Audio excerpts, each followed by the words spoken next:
Hello guys, this is Auth from Open Source channel. Welcome again. This is a small kind of a tutorial. We're going to talk about Nginx, so buckle up.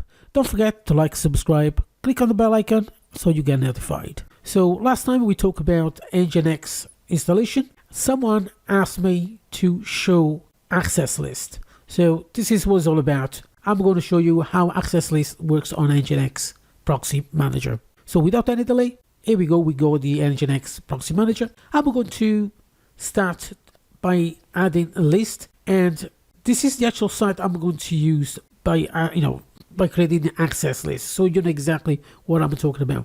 I already got the domain set up. Again, in the description we'll find all the information on how to get started, including on Cloudflare.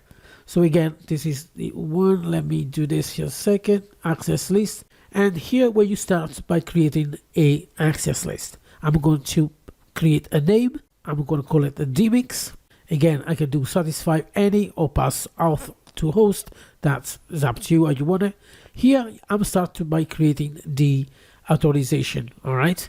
And here you actually can put the IP so you can actually secure the actual website. The first thing I'm going to do, I'm going to create the username. Again, guys, I'm going to make it easy to understand here. I'm not going to go any jargon, just easy. So username Nginx and the password. Make sure you use a strong password, of course. And the allow, you want going to put the IP all. You can actually write all if you want to, ALL, so everyone can actually access it. No, you can actually put an IP. Now, if you put an IP, only that person with that IP can actually get access to, and everybody else, as you can see, they all will be denied. All right. So to make sure that everything works, you want to make sure in the IP you put all right? That's it. Now, once that's been done, we got one authorization there.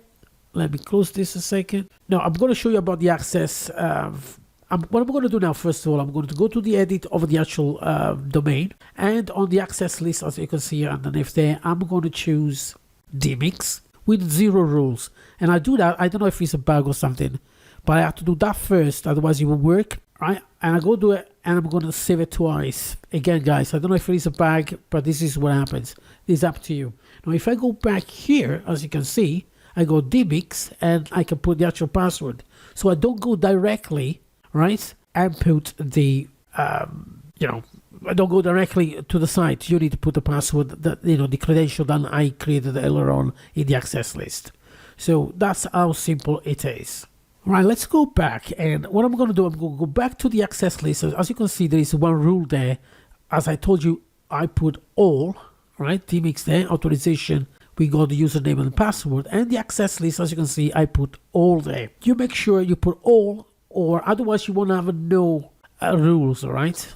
What you're going to do, if you do it twice, you're going to go back to the access list, choose the Nginx, in this case for me, and then save it again. And now everything should be working perfectly. So guys, thanks again. Don't forget to like and subscribe. I hope you enjoyed it, and I'll see you next time.